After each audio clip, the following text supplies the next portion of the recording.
Hello friends, again welcome to Chanakya group of economics. आज के इस वीडियो लेक्चर में हम डिस्कस करेंगे इकोनॉमिक्स पब्लिकेशंस के बारे में।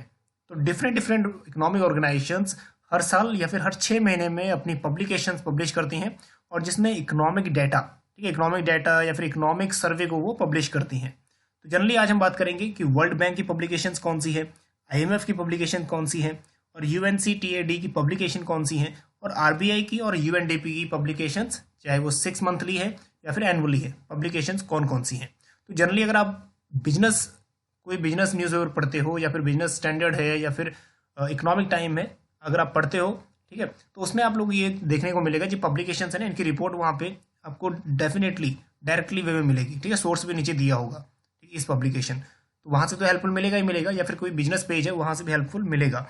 और एग्जाम पॉइंट ऑफ व्यू से, क्योंकि एग्जाम में काफ़ी बार रिपीट होता है कि स्पेसिफिक पब्लिकेशन किस पब्लिकेशन से जुड़ा हुआ है, ठीक है, कौन पब्लिश करता है स्पेसिफिक पब्लिकेशंस को। तो चलिए, तो जो न्यू बैच है वो 10 फ़रवरी से शुरू हो रहा है, उसको आप ज्वाइन कर सकते हैं। तो मई 2021 की जो डेट्स थी ऑलरेडी आ चुकी हैं, तो जो जेन्युइन तरीके से अपनी तैयारी कर रहा है, थोड़ा सीरियस है, तो बैच को ज्वाइन भी कर सकते हैं, तो आपको डेफिनेटली यहाँ से गेन होगा, ठीक है। कॉन्टैक्ट आप इस नंबर पर कर सकते हैं। चलिए, तो सबसे पहले अगर हम बात करें इंटरनेशनल मॉनेटरी फंड, IMF की जो पब्लिकेशंस हैं ये थोड़ा सा इंपॉर्टेंट है, इसलिए इसको थोड़ा सा रखा है नंबर 1 की लिस्ट में, ठीक है। इसकी पब्लिकेशन थोड़ा सा ज़्यादा भी है। तो सबसे पहले जो इसकी पब्लिकेशन है वो है the world economic outlook report, ठीक है। ये बहुत बार पूछा जा चुका है, वर्ल्ड इकोनॉमिक आउटलुक रिपोर्ट कौन पब्लिश करता है, ठीक है, ये एनालिसिस करता है ग्लोबल इकोनॉमिक आउटलुक। उसके बाद जो दूसरा पब्लिकेशन है इसका ग्लोबल फाइनेंशियल स्टेबिलिटी रिपोर्ट, ठीक है। तो खैर ये रिपोर्ट कई बार ऐड होता है, कई बार नहीं होता, कई बार इसलिए इतना ही होता है ग्लोबल फाइनेंशियल स्टेबिलिटी कौन प्रिपेयर करता है या कौन पब्लिश करता है, ठीक। उसके बाद फिस्कल मॉनिटर रिपोर्ट, और उसके बाद जो फोर्थ वन है एक्सटर्नल सेक्टर रिपोर्ट, ठीक। तो इनके जितने भी पब्लिकेशंस हैं उनमें डिफरेंट डिफरेंट उनके वर्क भी है। जैसे ये जो एक्सटर्नल सेक्टर है, बस नेम से ही आपको स्पष्ट हो जाएगा कि किससे रिलेटेड है, ठीक। तो जैसे एक्सटर्नल सेक्टर है, that means global external developments के लिए है। उसके बाद वर्ल्ड बैंक की जो पब्लिकेशंस हैं, वर्ल्ड बैंक की पब्लिकेशन, खैर इनको मैं डिटेल में नहीं कर रहा हूँ, सिर्फ ओवरव्यू कर रहा हूँ, क्योंकि डिटेल्स आपकी कुछ काम की नहीं है, सिर्फ जो मेन पब्लिकेशन है वो काम की चीज़ है। तो the world bank research observer, तो ये जुड़ा हुआ है। और इनमें से कई बार क्वेश्चन ये भी आ सकता है या ये भी आता है कई बार कि कौन सा पब्लिकेशन RBI का या कौन सा पब्लिकेशन वर्ल्ड बैंक IMF का नहीं है, ठीक है। तो उसमें ये क्वेश्चन आपको आने जरूरी है कि कौन सा है और कौन सा नहीं है। तो इसलिए जो वर्ल्ड बैंक रिसर्च ऑब्जर्वर है ये थोड़ा सा ऐड किया है ताकि आपको कंफ्यूजन ना हो कि ये वर्ल्ड बैंक से जुड़ा है या नहीं। Second one, the world bank economic review, ठीक है, वर्ल्ड बैंक पब्लिश करता है। उसके बाद रिसर्च एंड पॉलिसी ब्रीफ्स, इसको भी वर्ल्ड बैंक पब्लिश करता है। फोर्थ चीज जो इंपॉर्टेंट है पब्लिश करता है दैट इज वर्ल्ड बैंक, वो है finance and private sector impact evaluation policy notes. उसके बाद है रिसर्च डाइजेस्ट, ठीक है, डिसकंटिन्यूड आर्चीव्ड इश्यूज। थर्ड वन है, और ये वाला थोड़ा सा इंपॉर्टेंट है क्योंकि ट्रेड एंड डेवलपमेंट से जुड़ा हुआ है, United Nations conference on trade and development, ठीक है, UNCTAD इसको बोलते हैं हम शॉर्ट में। सो नंबर 1 जो इसकी रिपोर्ट है वो है ट्रेड एंड डेवलपमेंट रिपोर्ट। साफ स्पष्ट है, ट्रेड एंड डेवलपमेंट से जुड़ा हुआ है, मतलब ट्रेड एंड डेवलपमेंट मतलब वो जुड़ा हुआ है UNCTAD से। दूसरा है वर्ल्ड इन्वेस्टमेंट रिपोर्ट, अभी रिसेंटली CGPSC असिस्टेंट प्रोफेसर का एग्जाम हुआ था, तो उसमें ये वाला क्वेश्चन भी आया था, और जो IMF से जुड़ा हुआ है वर्ल्ड इकोनॉमिक आउटलुक, वहां से भी क्वेश्चन आया था। तो 2 क्वेश्चन बने थे पब्लिकेशन से ही। नेक्स्ट है third one, the least developed countries report, ये इंपॉर्टेंट है, ठीक है, लीस्ट कंट्रीज या least developed countries report published by UNCTAD। Now digital economy report, again it is very important, digital economy report again published by UNCTAD। उसके बाद fifth one, handbook of statistics, ठीक है, इसकी publication है।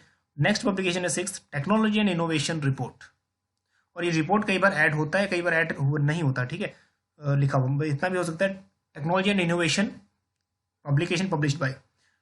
Now communities and development report, तो ये books भी हैं, पब्लिकेशंस भी हैं, कई बार आ सकता है कि handbook, that is handbook of statistics, book written या पब्लिश बाय विच ऑर्गेनाइजेशन। और नेक्स्ट है communities and development report, and it is also published by UNCTAD। Next one है UNDP की पब्लिकेशन 2-3 ही है only, so that is towards a multidimensional vulnerability index, ठीक है, तो सामने सब जुड़ा हुआ है, दैट इज UNDP से। और अगर आपको कोई बात सीधा HDI इंडेक्स हो गया, तो ये भी जुड़ा हुआ है, ठीक है। एमपीआई हो गया, ठीक, तो ये भी जुड़ा हुआ है आपका यूएनडीपी से। HIV health and development annual reports UNDP से जुड़ा हुआ है। द पीपल्स क्लाइमेट बोर्ड, ये भी जुड़ा हुआ है यूएनडीपी। और ये वाला जो क्वेश्चन है ना, ये एसएससी सीजीएल लेवल पे आया था एक बार, ठीक है। People's climate board is related with which organisations, तो यूएनडीपी से जुड़ा हुआ है। Next one RBI. तो रिजर्व बैंक ऑफ इंडिया में इसमें दो हमने पब्लिकेशन जोड़ी हैं, एक एनुअल और दूसरा जो जुड़ा है वो है हाफ ईयरली। तो एनुअल जो पब्लिकेशन है आरबीआई की मेन, ठीक है, मेन जो इंपॉर्टेंट है वो है primary, that means urban cooperative bank outlook. उसके बाद है state finances study of a budget. Third one है report on currency and finance, again publish by RBI. Next है handbook of statistics on Indian economy. एक बार ध्यान रहे, जो हैंडबुक ऑफ स्टैटिस्टिक्स है इसको हम ऑलरेडी भी डिस्कस कर चुके थे, अंकटैड, ठीक है, ये भी पब्लिश करता है अंकटैड। बल्कि ये ग्लोबल की बात करता है, इंडिया की बात स्पेसिफिक नहीं करता। इंडिया की बात कौन करता है specific? Handbook of statistics on Indian economy, ठीक है, ये आरबीआई करता है। उसके बाद annual report on banking, it is also publish by RBI. अब इसमें हाफ ईयरली पब्लिकेशंस भी आते हैं कुछ, जैसे फाइनेंशियल स्टेबिलिटी रिपोर्ट, ठीक है, monetary policy report, report on foreign exchange reserves. अब एक बार ये क्वेश्चन आ सकता है, कई बार रिपीट हो सकता है, या फिर कई बार आ सकता है ये question, report on foreign exchange reserves is an publication of RBI, तो हाफ ईयरली है या फिर क्वार्टरली है, ठीक है, या फिर एनुअल है, तो ये वाला एनुअल, दैट ये वाला हाफ ईयरली। ओके, तो कुल मिला के थोड़ा शॉर्ट वीडियो था, ठीक है। तो सबसे ज़्यादा इंपॉर्टेंट है ये वीडियो, क्योंकि जितने पब्लिकेशंस हैं ना डिफरेंट एग्जाम में पूछता ही है। चलिए अब नेक्स्ट वीडियो में कोई और बात डिस्कस करेंगे, कोई और टॉपिक।